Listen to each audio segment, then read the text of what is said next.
All right, let's talk about my weight. So when I left for skin removal surgery, I was around 190 pounds. I had 10 pounds of skin removed. So I was expecting to be like 185. Of course, I come home and I'm like 205. I'm just like, okay, well, eventually the swelling's going to go down.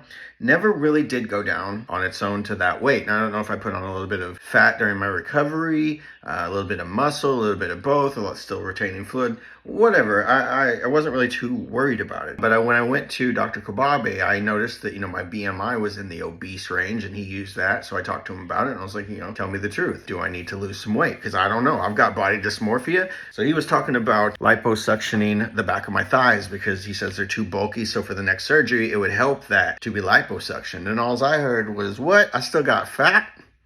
He's like, yeah, it's very, very minimal, but it's very common, to hold on to fat in certain places. So I was like, well, so how much do you think I should lose?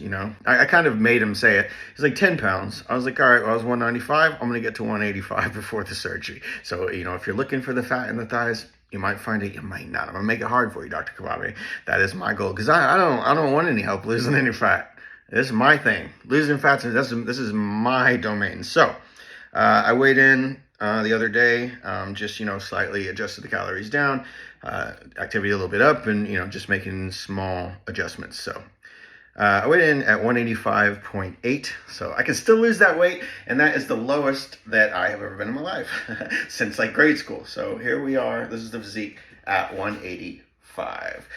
Before people tell me, don't lose too much weight, I'm not going to. My goal is not to be skinny, it's to be fit in shape, and I like muscle. And as soon as my shoulder heals and my arms heal and everything else heals, I am planning on hitting the gym really hard, and I'm looking forward to it. But I just wanted to share, you get skin removal surgery and you come back and you weigh more, I think that might be normal. And of course, as I was recovering, I wasn't as active. You also have less mass. I don't think people think about that, but like that is 10 pounds that your body no longer needs the calories or energy to support because it's gone. So the amount of calories that I would need to eat in order to maintain my weight is now lower than it was before I left. So that could have been it. I was so used to eating the way I ate that, I just kind of went up a little bit to meet that new calorie goal. And so all I've done is adjusted that down a little bit and then a little bit more to get to what I think I probably would have been after the surgery. This is probably the exact shape I was in when leaving to the surgery. So, I've got, on top of a food addiction, I've got an eating disorder, and the scale is directly tied with my eating disorder. Like the numbers of the scale that gets into my head and they go crazy. So I don't use it a lot. So I'm only using this just to keep track of my goal that I made, which was to get to 185. And I'm only doing that because a surgeon told me to. I'm not going by my own because, so this is where I'm going to be.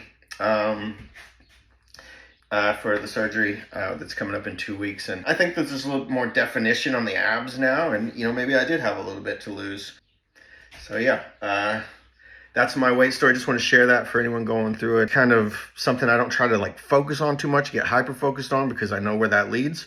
It'll lead to me to wanting to restrict. And then that restriction, you never have a restriction without a binge. If you're out there and you like going on these really low diets and then you always end up eating more, having a binge and then you can't get anywhere. And you're like, well, I couldn't have eaten that much on a binge. You could have eaten that much on a binge. That's what a binge is. You probably are eating way more than you think. And just remember that every time you are going to restrict, there's going to be a binge. There's no such thing as a restriction without a binge. It's not. And look at your life, right? Am I wrong? Okay, so do not restrict, okay? Eat a reasonable amount. Small amount under your calorie limit you are going. And we gotta lose it slower, but keep it off. Anyway, little calorie lesson that I've learned as well. But yeah, I hope this helped.